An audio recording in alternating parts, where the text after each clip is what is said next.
Bonjour tout le monde, Maxime Miro pour la chaîne YouTube La réadaptation sans complexe. Récemment, je me suis inscrit au congrès annuel de la Canadian Pain Society. Grosso modo, c'est l'association canadienne des chercheurs sur la douleur. Et puis, j'ai plusieurs amis et personnes vraiment intéressantes qui vont faire des présentations. Et puis, je me suis dit, puisque j'y allais de toute manière, pourquoi pas aller faire des petites entrevues et vous présenter les éléments les plus intéressants. Donc, sans plus tarder, voici un petit compte-rendu de la rencontre annuelle des scientifiques pour la Canadian Pain Society. C'est parti!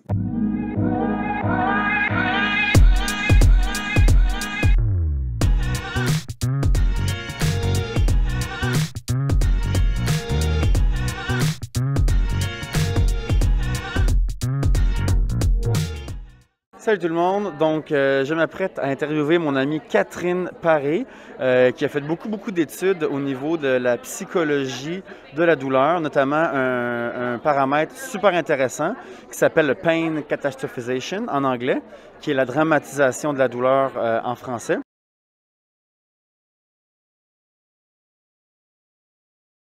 Et puis là, elle va nous parler de son projet qui est derrière moi ici, qui est sur un groupe de télé-réadaptation pour la psychologie des personnes qui ont de la douleur. Donc, on écoute ça à l'instant.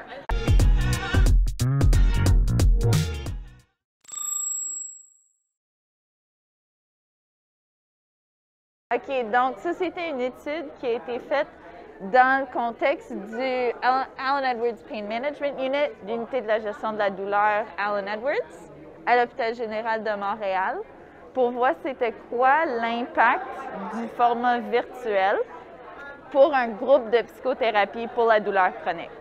Puis on a fait des entrevues avec 20 individus qui ont participé dans ces groupes, soit en automne 2020 ou en printemps 2021. Puis ça a été des entrevues qui ont été analysées thématiquement. Puis ce qu'on a trouvé en faisant ces analyses, les thèmes qu'on a un peu utilisés pour comprendre ces expériences dans le format virtuel, premièrement, c'était que l'accès à la psychothérapie a été amélioré. Puis ça, on peut comprendre ça dans le sens qu'il y a beaucoup d'obstacles logistiques, financiers, de distance de voyage, mais il y a aussi l'aspect de confort qui est amélioré dans le contexte virtuel. Il y a plus de confort physique. On s'entend que si tu n'as pas besoin de faire 2 heures de voiture juste pour te rendre à ton groupe, ça aide quand tu es rendu à ton groupe. Mais il y a aussi l'aspect de confort psychologique, dans le sens que quand tu es chez toi, tu te sens plus confortable à participer dans ces groupes. Puis ça, c'était pas mal unanimous, que tout le monde se sentait à peu près de la même façon. Puis là, on voyait un peu plus de nuances pour les autres thèmes, étant l'interaction virtuelle, comparé au, on appelle ça bonding en anglais, mais comme la connexion dans le virtuel, où est-ce qu'il y avait des positifs, il y avait des négatifs, il y avait différentes opinions. Puis en fait, ce qu'on a trouvé, c'est qu'en comprenant ces 2 thèmes, il nous fallait vraiment ce 4e thème, que c'est peu importe les moments un peu awkward d'interaction, le dialogue qui est peut-être moins fluide, les émotions, la perception des émotions qui est changée, peu importe qu'il manque un human vibe, le contact physique. En fait, vraiment, les patients, ce qui ressortait, c'était qu'ils étaient avec d'autres gens qui vivaient avec une douleur chronique.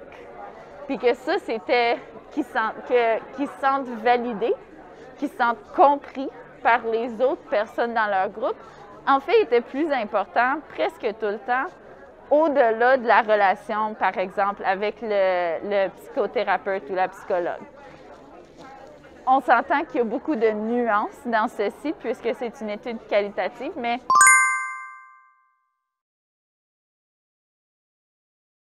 grosso modo, c'était ça. Puis, en général, les gens nous suggéraient qu'en fait, on devrait vraiment continuer ça dans le futur, que l'aspect virtuel, le format virtuel était très pertinent.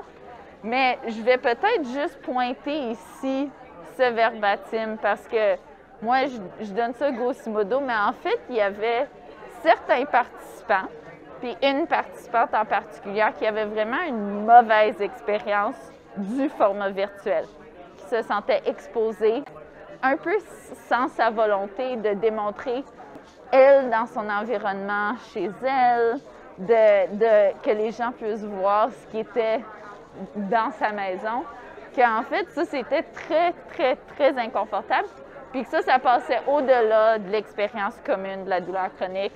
Ça ne dérangeait pas c'était quoi la connexion ou l'interaction virtuelle, que c'était vraiment cette impression qui est restée avec elle. Donc, à garder en tête l'importance d'avoir une option virtuelle dans le futur, même passer la pandémie si ça arrive un jour, mais de savoir que c'est peut-être pas pour tout le monde. Puis d'avoir, comme avec tous les aspects dans la douleur chronique, un dialogue avec nos patients à propos de c'est quoi leurs attentes puis leurs besoins. Merci. Bien, merci.